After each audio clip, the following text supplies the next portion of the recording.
রবি ব্যানার্জির লেখা গল্প ধোঁয়াশা। মাত্র 1 মাস হলো ইন্দ্রাণী রাহুল মুখার্জির স্ত্রী হয়ে এই বাড়িতে এসেছে।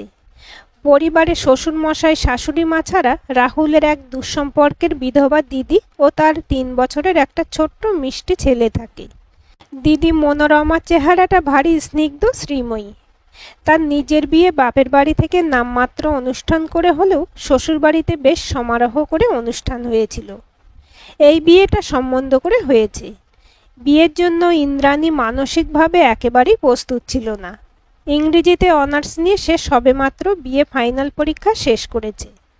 বাবার ছোট একটা কোম্পানি চাকরিতে 3-3টে পেট সচ্ছলভাবে চলে গেল, সঞ্চয় যা ছিল সেটা এরকম একটা বিয়ে দেওয়ার জন্য যথেষ্ট নয়। সে ক্লাস 9 থেকে টিউশন করে তার নিজের পড়ার খরচ চালিয়ে এসেছে। তার নিজেরও স্বপ্ন ছিল মাস্টার ডিগ্রি কমপ্লিট করে ভবিষ্যতে চাকরির চেষ্টা করা। বাবা মাও এটাই চাইতো। এই বিয়েটা হঠাৎ করেই এবং খুব তাড়াতাড়ি ঠিক হয়ে গেল। ছেলে কলেজে অধ্যাপনা করে। উত্তর কলকাতায় বিরাট দোতলা বাড়ি গাড়ি, এক কথায় উচ্চ মধ্যবিত্ত পরিবার। তার উপর চেহারাটাও গৌরবর্ণ সুদর্শন, পণ নেওয়ার ঘোরতর বিরোধী। এমন যাচা পাত্রকে বাবা কিছুতেই হাতছাড়া করতে চাইল না।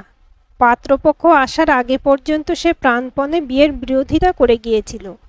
হয়তো তার অমতে বাবা মা বিয়ে দিত না, কিন্তু রাহুলকে দেখার পর প্রথম দর্শনে প্রেমের মতো তার সব প্রতিরোধ ভেঙে গেল।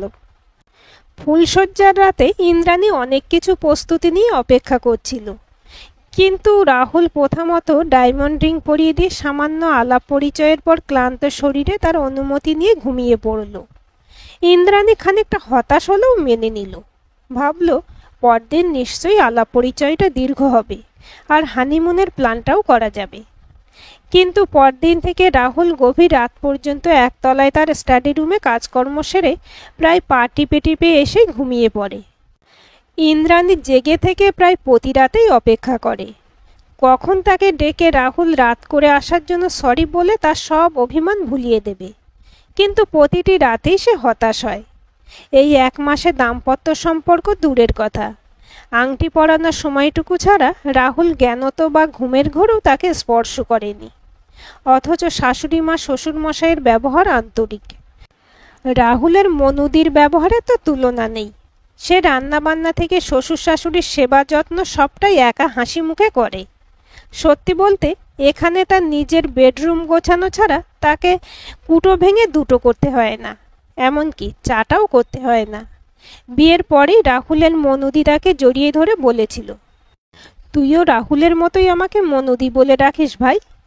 এই স্নেহময়ী মহিলাকে ইন্দ্রাণী 2-4 দিনের মধ্যেই ভালোবেসে ফেলেছিল। প্রথম ইন্দ্রাণী রান্নাঘরে মনুদিকে সাহায্য করতে গেলে মনুদি বলতো, তোর গা থেকে এখনো বিয়ের গন্ধই তো যায়নি রে পাগলি। তাছাড়া তুই এখনো বড্ড ছেলে মানুষ বোন, এসব কাজের জন্য ঢের সময় পাবি। তুই বরং আমার ছেলেটাকে একটু দেখিস। পরিবারের সবাই তার সুখ স্বাচ্ছন্দ্যের প্রতি একটু বেশি মাত্রায় নজর রাখে। মনুদি তার পছন্দের রান্না করে, শাশুড়ি মা তাকে কাছে বসিয়ে খাওয়ায়। অথচ সম্বন্ধ করে বিয়ের পর তাদের যে একান্তে কটা দিন কাটানোর জন্য হানিমুনের দরকার, এটা নিয়ে কেউ উচ্চবাচ্য করে না। এর মধ্যে মাত্র একদিন রাহুল বলেছিল, সরি ইন্দ্রাণী, আমার থিসিসের জন্য তোমায় সময় দিতে পারছি না। ইন্দ্রাণীর কাছে যুক্তিটা খুব দুর্বল মনে হয়েছিল। কলেজে একদিন অফ ডে ও একটা রবিবার থাকে। সপ্তাহের একটা দিনও তাকে নিয়ে একটু বাইরে খেতে, নাটক, সিনেমা দেখতে নিয়ে যাওয়া যায় না? এমন তো নয় তার একেবারেই সাদামাটা চেহারা। সবাই বলে সে সুন্দরী, স্মার্ট আর আকর্ষণীয়া এবং রীতিমতো বুদ্ধিদীপ্ত। ক্লাস 11 থেকে এ যাবৎ বহু ছেলে তাকে প্রপোজ করেছে। ভুলভাল প্রেমপত্র লেখার তো বিরাম ছিল না। ইন্দ্রাণী এসবকে ইগনোর করে লেখাপড়ায় নিজেকে ফোকাস করেছে। জীবনে প্রথম রাহুলকে দেখে সে দুর্বল হয়েছে। রাহুলের এটা সংযম, না এর পিছনে অন্য গল্প আছে? তার শাশুড়ি মা সারাদিন তার ঠাকুরঘর আর পূজা আচ্চা নিয়ে থাকে। শ্বশুরমশাই অবসরপ্রাপ্ত হেডমাস্টার মশাই, তিনিও সারাদিন বই নিয়ে ডুবে থাকতে ভালোবাসেন। ইন্দ্রাণীর কাছে সব ব্যাপারটা কেমন ধোঁয়াশার মতো মনে হয়। ইন্দ্রাণী তার মার কাছেও লজ্জায় বলতে পারেনি যে এই 1 মাসও তাদের মধ্যে কোনো দাম্পত্য সম্পর্ক হয়নি। এক এক সময় রাহুলের ঘুমন্ত মুখের দিকে তাকিয়ে তাকে জড়িয়ে ধরে আদর করতে ইচ্ছে করে। একবার মনে হয় রাহুলকে ঝাঁকিয়ে ঘুম থেকে উঠিয়ে দিয়ে কারণটা জিজ্ঞেস করে, কিন্তু প্রবল আত্মসম্মানবোধ তাকে বাধা দেয়। তার শাশুড়ি মা কি আদৌ সরল সাদাসিধে ভালো মানুষ? সেও কি এসব লক্ষ্য করে না? সে কি শুধুমাত্র আরাম স্বাচ্ছন্দ্যের জন্যই বিয়েটা করেছিল, নাকি এর পিছনে কোনো রহস্য আছে? বাচ্চাটা না থাকলে এখানে থাকা তার পক্ষে দুর্বিষহ হয়ে যেত। আর একটা ব্যাপারও ইন্দ্রাণীর রহস্যময় লাগে, তাই মানে বাচ্চাটা এই 1 মাসেই তার ন্যাওটা হয়ে গেছে, কিন্তু রাহুলকে দেখলে সে ভয় পায়, তার ধারে কাছে আসতে চায় না। সত্যি বলতে রাহুলের চেহারাটা ভীষণই মায়াময়, তাহলে বাচ্চাটা এত ভয় পায় কেন? আর 2 সপ্তাহ সে অপেক্ষা করবে, তারপর একটা সিদ্ধান্তে তাকে আসতেই হবে। মনের এই দোলাচলের মধ্যেই একদিন রবিবার রাহুল তার মনুদিকে বলল, মনুদি, আজ বিকেল 5টায় আমি ইন্দ্রাণীকে নিয়ে একটু বাইরে বেরোবো, রাতে খাওয়া দাওয়া করে ফিরবো, তোমরা খেয়ে নিও, তাতায়ের জন্য কিছু পোশাক খেলনা কিনবো। মনুদি বলল, আগে বলিসনি তো? আমি তো আজ রাতে ইন্দ্রাণীর ফেভারিট বিরিয়ানি রাঁধবো ভেবেছিলাম, তুই বরং সামনের রবিবারে যাস। না মনুদি, সিনেমার টিকিট কেটে ফেলেছি। রাহুল সোজা একটা পার্কে নিরিবিলি জায়গায় বসে বলল, ইন্দ্রাণী, আমরা সিনেমা যাচ্ছি না, তোমার সঙ্গে আমার কিছু কথা ছিল। ইন্দ্রাণী বলল, আমিও সেটাই অনুমান করেছিলাম। এই 1 মাসে আপনার সঙ্গে আমার সাকুল্যের 2 কি 3টে মাত্র বাক্য বিনিময় হয়েছে। আমি ঠিকই করেছিলাম, আর 2 সপ্তাহ আমি অপেক্ষা করে একটা সিদ্ধান্ত নেব। মাঝে মাঝে মনে হতো আপনি পুরুষ নন, হয়তোবা সমকামী। আচ্ছা রাহুল, এই বিয়েটা কি আপনার অনিচ্ছায় হয়েছে? আপনার কি কোনো প্রেমিকা আছে, যার সঙ্গে বিয়ে দিতে আপনার বাবা রাজি নন বলে অনিচ্ছার সঙ্গে বিয়েটা করতে বাধ্য হয়েছেন? এর মধ্যে কোনটা? রাহুল বলল, তোমার ধারণা অস্বাভাবিক নয়, কিন্তু আমি এসবের কোনোটাই নই। আসলে এই বিয়েটা মা বাবার ইচ্ছেতে হলেও আমার নতুন করে জীবন শুরু করার একটা লোভ ছিল। তোমাকে দেখার পর লোভটা সামলাতে পারিনি। এখন বুঝতে পারছি ভুল করেছি। আসলে আমি এক গভীর সমস্যার মধ্যে আছি। এখান থেকে ফিরবার আমার আর কোনো রাস্তা নেই। হয়তো শেষ পর্যন্ত আমাকে আত্মহত্যার পথ বেছে নিতে হবে। আজ সবটা তোমাকে আমি বলতে চাই। সবটা শোনার পর তুমি যা সিদ্ধান্ত নেবে আমি মাথা পেতে নেব। ইন্দ্রাণী বলল, আপনার আত্মহত্যার মতো ব্যক্তিগত সমস্যা শুনে আমি কি করব? আর এত সমস্যা নিয়ে বিয়েটাই বা করলেন কেন? আর একটা কথা, আত্মহত্যা কোনো সমস্যার সমাধান হতে পারে না। আপনি তো আমাকেই সমস্যায় ফেলে দিলেন। যাকগে, আপনি কি আমার কাছে কোনো সাহায্য চান? ঠিক আছে, শুনি আপনার সমস্যার কথা। আমিও বড্ড ধোঁয়াশার মধ্যে আছি।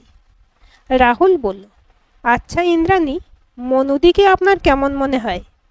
ইন্দ্রাণী বলল, ভীষণই দায়িত্বশীল মমতাময়ী দিদি বলেই মনে হয়। মনুদি বাবার বহু দুঃসম্পর্কের এক ভাইজি, আমার থেকে 7-8 বছরের বড়। লেখাপড়াও হায়ার সেকেন্ডারি পর্যন্ত। অল্প বয়সে বিধবা হয়ে মাতাল দাদার সংসারে মার খেয়ে কোনো রকমে পড়েছিল। বাবা মা সেবার দুর্গাপুজোতে দেশের বাড়ি গিয়েছিল। সব শুনে তাকে দয়া করে এখানে আশ্রয় দেয়। তখন আমি MA সেকেন্ড ইয়ারে পড়ি। একজন দিদি পেয়ে আমিও খুব খুশি হয়েছিলাম। খুব অল্প সময়ের মধ্যে মনুদি তার মিষ্টি ব্যবহার আর দক্ষ হাতে সংসার চালানোর জন্য বাবা মার সঙ্গে আমারও খুব প্রিয় হয়ে উঠেছিল। এক কথায় আমাদের পরিবারে সে অপরিহার্য ছিল। ইন্দ্রাণী বলল, ঠিকঠাকই তো ছিল, এর মধ্যে সমস্যার কি হলো? আচ্ছা একটা কথা, আপনার মনুদি কত বছর এখানে আছে? প্রায় 7 বছর। না, হিসেবটা তো মিলছে না। ঠিক আছে, আপনি বলুন। আসলে মনুদির মায়াবী স্নেহময়ী চেহারাটা ওর মুখোশ ছিল। আমার সঙ্গে যা করেছিল সেটা ওর পূর্ব পরিকল্পিত ছিল। রাহুল বলল, মাস 6 পর একদিন রবিবার দুপুরে খাওয়া দাওয়ার পর আমি একতলার স্টাডি রুমে পড়াশোনা করছিলাম। হঠাৎ মনুদি কিছু একটা দরকারে তার ঘরে আমাকে ডাকলো। আমি ঘরে ঢুকতেই মনুদি আচমকা আমাকে অক্টোপাসের মতো জড়িয়ে ধরে এলোপাতাড়ি চুমু খেতে লাগলো। আমি প্রতিরোধ করার চেষ্টা করেও যা সর্বনাশ হওয়ার হয়ে গেল। ইন্দ্রাণী বলল, প্রতিরোধ করার চেষ্টা কি মন থেকে ছিল বলছেন? একটা পুরুষ মানুষের শক্তি মেয়েদের থেকে অনেক বেশি। রাহুল বলল, ইন্দ্রাণী, আমি চরিত্রহীন নই, সম্পর্কের মূল্য দিতে জানি। বয়স অল্প ছিল। একটা যুবতী মেয়ে যখন তার শরীরের খিদে মেটানোর জন্য এভাবে শরীর মেলে দেয়, তখন প্রতিরোধ ক্ষমতা চলে যায়। স্বীকার করছি, ভুল আমিও করেছি। ইন্দ্রাণী বলল, এতক্ষণে হিসেবটা মিলল। তাহলে বাচ্চাটা আপনার তো? আপনার মনুদির মুখটা শুধু মুখোশ ছিল না, আপনি, আপনার বাবা মা, সবার আপাত ভদ্র চেহারার আড়ালে মুখোশ ছিল। রাহুল বলল, তুমি ভুল ভাবছ। তাতাই আমার প্রথম স্ত্রীর সন্তান। তার 10 মাস বয়সে আমার প্রথম স্ত্রী আবাসনে 13 তলা ছাদ থেকে ঝাঁপ দিয়ে আত্মহত্যা করে। থানা পুলিশ হয়েছিল। পুলিশ একটা সুইসাইড নোট পেয়ে কেসটা কোর্ট পর্যন্ত আর যায়নি। আইনের চোখে নির্দোষ প্রমাণিত হলো, আবাসনের সবার চোখে দোষী হয়ে গেলাম। এই আত্মহত্যা কেউ ভালো চোখে মেনে নেয়নি। পিছন থেকে অনেকে ব্যঙ্গ বিদ্রুপ করত, তাই ফ্ল্যাট বিক্রি করে দিতে বাধ্য হলাম। ইন্দ্রাণী বলল, তারপর? দালাল মারফত এই পুরনো 1 তলা বাড়িটা কিনে রিপেয়ারিং করে চলে এলাম। বাবা পরে এটা 2 তলা করে। আপনার স্ত্রী আত্মহত্যা করলো কেন? বিয়ের পরও কি আপনার ওই মহিলার সঙ্গে শারীরিক সম্পর্ক ছিল? সেটা জানতে পেরেই কি আপনার স্ত্রী আত্মহত্যা করে? রাহুল বলল, না, মাত্র একদিনের ভুলের ঘটনা মনুদি ভিডিও করে রেখেছিল, আর ওটা নিয়ে সে আজও আমাকে ব্ল্যাকমেল করে চলেছে। তার ইচ্ছে মতো না চললে ওটা ফেসবুকে ভাইরাল করে দেবে বলে ভয় দেখায়। আমার স্ত্রীর মৃত্যুটা আজও আমার কাছে রহস্যজনক। মনুদি তারপর থেকে তাতাইকে মানুষ করে। সেই তাতাইকে আমাকে মামু ডাকতে আর নিজেকে মা বলা শিখিয়েছে। ইন্দ্রাণী বলল, আপনার বাবা মার সঙ্গে আপনিও প্রথম বিয়েটা গোপন করলেন কেন? এটা মা গোপন করতে বলেছিল। আত্মহত্যা করে বউ মারা গেছে, তার উপর একটা 3 বছরের ছেলে আছে জানলে কোনো মেয়ে আমাকে বিয়ে করতে চাইবে না বলে মা মনে করত। আসলে মনুদি মাকে পরামর্শটা দিয়েছিল। ইন্দ্রাণী বলল, আপনারা সবাই আমার ভালো মানুষ বাবা মার সঙ্গে আমার সঙ্গে ক্ষমার অযোগ্য অপরাধ করেছেন। আচ্ছা রাহুল, আপনার প্রথম স্ত্রীকে আপনি হানিমুনে নিয়ে গিয়েছিলেন? না, মনুদির কথা মতো কাজের অজুহাত দিয়ে যায়নি। বুঝলাম, আমাদের হানিমুনেও আপনার মনুদির নিষেধাজ্ঞা ছিল। আচ্ছা, সন্তান হবার খবরে মনুদি খুশি হয়েছিল? রাহুল বলল, ভীষণ খুশি হয়েছিল। আর আমিও ভেবেছিলাম এবার মনুদির হাতে পায়ে ধরে ভিডিওটা ডিলিট করাবো, কিন্তু তাকে বলতে গেলে বলেছিল, ওটাই তো আমার তুরুপের তাস। আমার একটা বাচ্চার দরকার ছিল, সে স্বাদ পূর্ণ হয়েছে। কয়েক মাস পর আমি বাচ্চাটাকে নিজের কাছে রাখব। কাকতালীয়ভাবে সেটাই হলো। আমার স্ত্রী আত্মহত্যা না করলে মনুদিই একদিন তাকে খুন করত। ইন্দ্রাণী বলল, সে খুন করেনি, কে বলল? আত্মহত্যা করতে প্ররোচিত করাটাও তো খুন। এটা বোঝা তো জলের মতো সোজা। আপনি সত্যিকারের পুরুষ মানুষ হলে ওই রক্তচোষা ডাইনিটাকে খুন করে নিজে ফাঁসি কাটে ঝুলতেন। সরি, আমি রাগের মাথায় বলেছি। এটাও সমাধান নয়। আর একটা প্রশ্ন আছে। আচ্ছা, আমার সঙ্গে দাম্পত্য সম্পর্কের অনুমতি নিশ্চয়ই আপনার মনুদি দেয়নি? দিলে এত কথা আজ বলার দরকারই হতো না। দিব্যি ব্যালেন্স করে আপনার মনুদির কৃতদাস হয়ে জীবনটা কাটিয়ে দিতে পারতেন।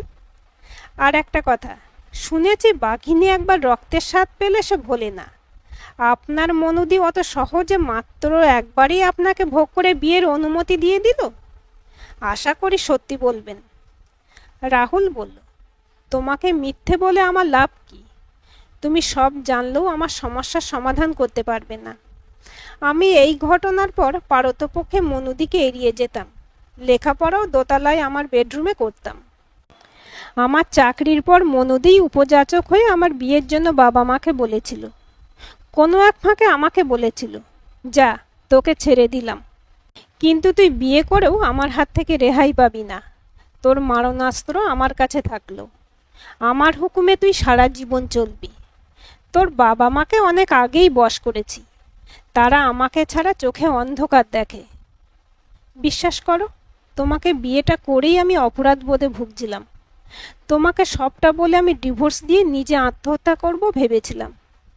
ইন্দ্রাণী বলল, প্লিজ কাপুরুষের মতো বারবার আত্মহত্যা করার কথা বলবেন না। আচ্ছা রাহুল, আপনার নিজের ছেলেকে কাছে পেতে ছেলের বাবা ডাক আপনি শুনতে চান না? কোন বাবা এটা চায় না বলো? বাবা মার বয়স হয়েছে, বাচ্চার ধকল সামলাতে পারবে না বলে পরম বিশ্বাসে নিজের নাতিকে মনুদির হাতে ছেড়ে দিয়েছে। তাতাইকে বাবা মার কাছে যেতে দিলেও আমার ধারে কাছে ঘেঁষতে দেয় না, সমানে মোবাইলে তোলা ভিডিওর ভয় দেখায়। আপনি তো ওই মহিলার অসাবধানতার সুযোগে ওটা ডিলিট করতে পারতেন। চেষ্টা করেছিলাম, কিন্তু ফোনটা সে যক্ষের ধনের মতো আগলে রাখে, এমনকি স্নান করতে গেলেও সঙ্গে নিয়ে যায়। দিনের পর দিন এই ব্ল্যাকমেল আমার কাছে অসহ্য হয়ে উঠেছে। আমি তোমার কাছে ক্ষমা প্রার্থী। তোমাকে বিয়ে করে আমি সত্যিই অন্যায় করেছি। ইন্দ্রাণী বলল, আমার ক্ষতি যা করার আপনি তা করেই দিয়েছেন, তবে একদিন না একদিন আমি ঘুরে দাঁড়াবই। দেখুন, আমি আপনার সঙ্গে থাকি বা না থাকি, যাওয়ার আগে এই সমস্যা থেকে আপনাকে বের করার চেষ্টা করব। আপনি যত তাড়াতাড়ি পারেন দুটো পুরীর টিকিট কাটুন, আর বাড়ি ফিরে আপনার মনুদির সঙ্গে স্বাভাবিক ব্যবহার করুন। আর টিকিট না পাওয়া পর্যন্ত আপনার মনুদির আপডেট দিতে থাকুন। রাহুল বলল, প্লিজ আপনার মনুদি বলো না, ওই মহিলাকে আমি ঘৃণা করি। ইন্দ্রাণী বলল, সত্যি বলছি, আপনার মতো মেরুদণ্ডহীন লোক আমি কম দেখেছি। অথচ প্রথম দেখার সময় আপনাকে আমার খুব ভালো লেগেছিল। আপনাকে নিয়ে অনেক স্বপ্ন দেখতে শুরু করেছিলাম। লেখাপড়া শেষ না করে বিয়ে করব না প্রতিজ্ঞা করেও সব গোলমাল হয়ে গেল। যাক, বাদ দিন ওসব কথা। রাহুল বলল, আমার মনে হয় এই সমস্যার কোনো সমাধান নেই। আমার সঙ্গে তুমি পুরী গেলে মনুদি তো খেপে গিয়ে ভিডিওটা ভাইরাল করে দেবে। তারপরে আমার অবস্থানটা কি হবে তুমি মনে হয় সেটা বুঝতে পারছো না। এতটা সময় ধরে তুমি আমার সব কথা শুনলে বলে আমি কৃতজ্ঞ ইন্দ্রাণী। আমি তোমাকে খুব তাড়াতাড়ি মিউচুয়াল ডিভোর্স দিয়ে দেব। ইন্দ্রাণী একটু মুচকি হেসে বলল, ডিভোর্স তো আপনাকে দিতেই হবে, সেটা কয়েক মাস পরেই না হয় দেবেন। আপাতত আপনি আমার উপর ভরসা করতে পারেন। ফেলিওর হলে আত্মহত্যার রাস্তা তো আপনার খোলাই থাকলো। চলুন এবার ওঠা যাক, খুব খিদে পেয়েছে। আপনার তাতায়ের ড্রেস আর খেলনা কিনে কিছু খেতে হবে। ফিরে আসার পর রাহুল যথারীতি গভীর রাতে ঘরে ঢুকলে ইন্দ্রাণী বলল, আসুন রাহুল, আমি জেগে আছি। এই 1 মাস আপনি না আসা পর্যন্ত ঘুমের ভান করে জেগেই থাকতাম। আপনি আজ থেকে সোফা কাম বেডে শোবেন। রাহুল বলল, সোফা কাম বেড? আপনি কি ভেবেছিলেন সব শোনার পর আমি আপনার প্রেমে গদগদ হয়ে বিছানা শেয়ার করব? এবার বলুন, ওই মহিলার রিয়াকশন কি? রাহুল বলল, নতুন আর কি, ওর পারমিশন ছাড়া বেরিয়েছিলাম বলে বলল। আমার পারমিশন ছাড়া বউকে নিয়ে বেড়াতে যাওয়ার তো সাহস হয় কি করে? নাকি সুন্দরী বউ পেয়ে সব ভুলে গেছিস? আপনি কি বললেন? বললাম, আসলে ইন্দ্রাণী বারবার বেড়াতে যাওয়ার জন্য কদিন ধরে বলছিল। সে অবশ্য তোমাকে তাতাইকে সঙ্গে নিয়ে একসঙ্গে যেতে চেয়েছিল। সারাটা সময় ও শুধু তোমার প্রশংসা করছিল, আরও বলছিল এরপর বেড়াতে গেলে তোমাকে ছাড়া কিছুতেই যাবে না। তখন মনুদি একটু নরম হয়ে বলল, তাই তোর রাত করে ঘরে যাওয়া নিয়ে বউ কিছু বলে না? মেয়েটা বোকা না বড্ড বেশি চালাক? আমি বললাম, না, আসলে ও জানে আমি থিসিসের জন্য ব্যস্ত থাকি। মনুদি বলল, না রে রাহুল, এভাবে দিনের পর দিন তো চলবে না। তুই কাল থেকে ঠিক সময়ে ঘরে যাস, যা খুশি কর, বেড়াতে যা, সিনেমা যা, আমি আপত্তি করব না, কিন্তু সবটা আমার অনুমতি নিয়ে। তবে একটা শর্তে, কোনো বাচ্চা কাচ্চা নেওয়া হবে না।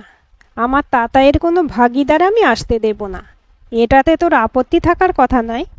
তাতাই আমাকে মা বলে ডাকলেও আমি ওর গর্ভধারিণী নই। ও তোর সন্তান, কিন্তু ও কোনোদিন কিছু জানবে না। আমার নিরাপত্তার সঙ্গে সঙ্গে ওই সব কিছুর উত্তরাধিকারী হবে। এটার অন্যতা হলে আমি দুবার ভাবব না। ইন্দ্রাণী বলল, ঠিকঠাক চলছে। আমার সংস্পর্শ থেকে বুদ্ধিটা একটু খুলেছে দেখছি।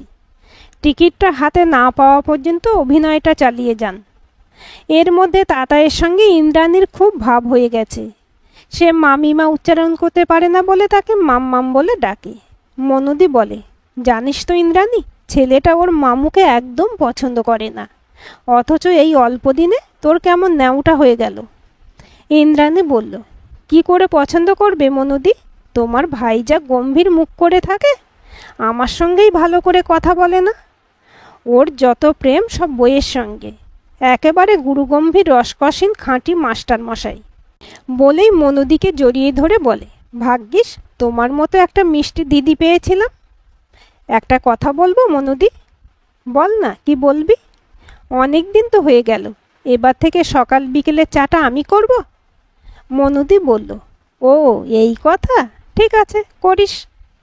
দিন 7 পর রাহুল বলল, ইন্দ্রাণী, টিকিট রেডি, আগামীকাল সন্ধ্যে 6:30টায় ট্রেন। বাবা মাকে বলবো তো? ইন্দ্রাণী বলল, না, কাকপক্ষীও জানবে না, আজ রাতে আমি ব্যাগ গুছিয়ে রাখবো, তারপর আমি যা বলবো আপনি সেটাই করবেন। কাল বেলা 4টের মধ্যে আপনি বাড়ি আসবেন। আর একটা কথা, ফোনের সিমটা চেঞ্জ করবেন। পরদিন বিকেল 4টায় ইন্দ্রাণী মনুদিকে বলল, মনুদি, তোমার ভাই চলে এসেছে, চা করি? মনুদি বলল, রাহুল এসে গেছে? দেখ না, তাতাইটা সারা দুপুর জ্বালিয়ে কেমন অসময়ে ঘুমিয়ে পড়ল। ভাবছিলাম আজ চায়ের সঙ্গে ডিমের ডেভিল বানাবো, কিন্তু গাটা বড্ড ম্যাজ ম্যাজ করছে। ইন্দ্রাণী বলল, মনুদি, ভেবো না, আমি ডিম সেদ্ধ করে সব গুছিয়ে জোগাড় করে রাখবো, তুমি সন্ধেবেলায় বরং ভেজো। ডিমের ডেভিল আমার ভীষণ প্রিয়, আমার পছন্দগুলো তুমি কি সুন্দর টের পেয়ে যাও। ঘণ্টাখানেক পর ইন্দ্রাণী ঘুমন্ত তাতাইকে নিয়ে রাহুলকে বলল, রাহুল, তাতাইকে ধরুন আর একটা ওলা বুক করুন। কুইক, আমি তাতাইয়ের কিছু পোশাক নিয়ে আসছি। রাহুল বলল, মনুদি জানে? মনুদিকে আমি চায়ের সঙ্গে কড়া ডোজের ঘুমের ওষুধ দিয়েছি, রাত 9টার আগে ঘুম ভাঙবে না। কিন্তু বাড়ির গেট খুলে রেখে যাওয়া ঠিক হবে? ইন্দ্রাণী ঝাঁঝিয়ে বলল, রাখুন তো আপনার বাড়ি, আগে নিজে বাঁচুন। ট্রেনে উঠে ইন্দ্রাণী বলল, আজ থেকে আপনি সমস্যা মুক্ত। কি এত চিন্তা করছেন? আপনার মনুদির ফোন এখন আমার কাছে, আর আপনার ছেলেও আপনার কাছে। এরপর ছেলেকে বাবা বলতে শেখাবেন। রাহুল বলল, তাতাই তোমাকে মাম্মাম বলে ডাকে, খুব অদ্ভুত লাগে আমার। কিচ্ছু অদ্ভুত ব্যাপার নয়, ও মামিমা উচ্চারণ করতে পারে না বলে ডাকে। আকাশ কুসুম কল্পনা করবেন না। ফোনটা সিম বের করে ওটা ছিঁড়ে ফেলে দিন, ফোনটা সমুদ্রের জলে ফেলে দেবেন। রাহুল বলল, সত্যিই কি বিপদমুক্ত হলাম আমরা? আমার খুব ভয় করছে ইন্দ্রাণী, মনুদি ডেঞ্জারাস টাইপের মহিলা। আমাদের 3জনকে, বিশেষ করে তাতাইকে না দেখে সে তাণ্ডব করবে। মা বাবা আমাদের জন্য দুশ্চিন্তায় পাগল হয়ে যাবে। চিন্তা করবেন না, আমি গত 7 দিন ধরে খুঁটিনাটি সব জানিয়ে আপনার মাকে লম্বা একটা চিঠি লিখে রেখেছি। ওটা আপনার মার ঘরে তার চশমা চাপা দিয়ে রেখে এসেছি। আর আপনার মনুদি কিচ্ছু করতে পারবে না। 20 দাঁত ভেঙে ও এখন ঢোঁড়া সাপ, ওর মারণাস্ত্র এখন আমার হাতে। পুরী পৌঁছে আপনার মাকে আমি ফোন করব, আর আপনার তাতাইকে কটা দিন আমি ঠিক সামলে রাখব। সকাল 9টায় রাহুলের মায়ের ফোনটা বেজে উঠল। ইন্দ্রাণী বলল, মা, আমি ইন্দ্রাণী বলছি, চিঠিটা আপনারা নিশ্চয়ই পড়েছেন। ও প্রান্ত থেকে রাহুলের মা বলল, পড়েছি মা, তোমার কাছে আমরা সারা জীবন কৃতজ্ঞ ঋণী হয়ে থাকবো মা। ইন্দ্রাণী বলল, আপনারা সবাই আমার সঙ্গে, আমার পরিবারের সঙ্গে যে প্রতারণা করেছেন সেটা ক্ষমার অযোগ্য। কেন ছেলের প্রথম বিয়ে ও সন্তানের কথা গোপন করলেন? আমার সঙ্গে বিয়ে না হলেও এই গরিব দেশে মেয়ের অভাব তো ছিল না। অবশ্য যে বিষধর সাপ আপনারা পুষে রেখেছিলেন, তাতে দ্বিতীয় বিয়েটাও হয়তো টিকত না। আচ্ছা, একটা কথা বলুন তো, আপনারা নিজের ছেলের সঙ্গেও এত বড় অবিচারটা করলেন কি করে? দিনের পর দিন আপনার নাতি তার জন্মদাতা বাবাকে মামু বলে ডাকা সমর্থন করেছেন। আপনার প্রথম বৌমা কেন আত্মহত্যা করলো, এটা একটু তলিয়ে দেখলেই বুঝতে পারতেন। নাকি চোখ থাকতেও আপনারা অন্ধ ছিলেন? আর ঋণের কথা বললেন না? আমি ঋণ ও কৃতজ্ঞতা পাওয়ার আশায় কিছু করিনি। আমার নিজের জীবনটাই টাল খেয়ে গেল, আর আপনি কৃতজ্ঞতা দেখাতে এসেছেন? আমি আপনার ছেলেকে আত্মহত্যার হাত থেকে বাঁচিয়েছি শুধু। আমার কাজ শেষ হয়ে গেলে আমি চলে যাব। ও প্রান্ত থেকে রাহুলের মা বলল, ক্ষমা করে দাও মা, সত্যিই মনুকে আমরা চিনতে পারিনি। তোমার প্রতিও অন্যায় করেছি। তোমরা কোথায় আছো মা? সেটা এখনই আপনার না জানলেও চলবে। আপনারা বরং কী সিদ্ধান্ত নিলেন সেটা বলুন। যে মেয়েটিকে একদিন দয়া করে ভালোবেসে নিজের সংসারে আশ্রয় দিয়েছিলেন, সে একজন খুনি, লম্পট চরিত্রের মেয়ে। জেনে রাখুন, সে তিল তিল করে একদিন আপনার ছেলেকেও মারত। সেই মেয়েকে মুখে নুড়ো জেলে তাড়িয়ে দেবেন নাকি ফুল দুব্ব দিয়ে পুজো করবেন, সেটা যত তাড়াতাড়ি পারবেন আমাকে এই নম্বরে ফোন করে জানাবেন। জানলে আমি নিরাপদে আপনার ছেলে ও নাতিকে বাড়ি পৌঁছে দেব। রাহুল বলল, তুমি সত্যিই চলে যাবে ইন্দ্রাণী? আমি তো সব অপরাধ স্বীকার করেছি, অনেক মিথ্যে বলেছিলাম, কিন্তু তোমাকে নিয়ে আমি নতুন করে বাঁচার স্বপ্ন দেখেছিলাম, এটা সত্যি ছিল। চলেই যদি যাবে তাহলে আমাকে বাঁচালে কেন? ইন্দ্রাণী বলল, মানবিকতার জন্য বাঁচিয়েছি। শুধুই মানবিকতার জন্য? তোমার চোখে আমার প্রতি যে মুগ্ধতা দেখেছি সেটা মিথ্যে? ইন্দ্রাণী মনে মনে বলল, তোমাকে ছেড়ে যাওয়ার কথা ভাবলে আমার বুকটা তোলপাড় করছে। তোমার সব কথা জেনেও আমি তোমাকে ঘৃণা করতে পারছি না। তোমাকে ছেড়ে সত্যিই আমি থাকতে পারবো না। রাহুল বলল, ইন্দ্রাণী, শুধু একবার বলো মিথ্যে, তাহলে আর কোনোদিন তোমাকে বিরক্ত করব না। তাহলে ডিভোর্সের পর আবার তোড়জোড় করে বিয়ে করবেন? না, আমি আর নতুন করে স্বপ্ন দেখব না। ইন্দ্রাণী বলল, আর সত্যি হলে কি করবে? রাহুল বলল, তোমাকে একবার জড়িয়ে ধরব, তোমার কোলে মাথা রেখে সারা জীবনের জন্য আশ্রয় চাইব। ইন্দ্রাণী বলল, ন্যাকার ভীতু পুরুষ মানুষ আমার দু চোখের বিষ। সাহসী হলে আমার অনুমতির অপেক্ষা করতে না। আমি তোমার মতো অপগণ্ড লোকটাকে ভালোবেসে ফেলেছি। আজকের গল্পটি কেমন লাগলো কমেন্ট করে জানাবেন। ভালো লাগলে লাইক, হাইপ, শেয়ার করবেন। আর চ্যানেলটি সাবস্ক্রাইব করে বেল আইকনটি ক্লিক করে রাখতে ভুলবেন না।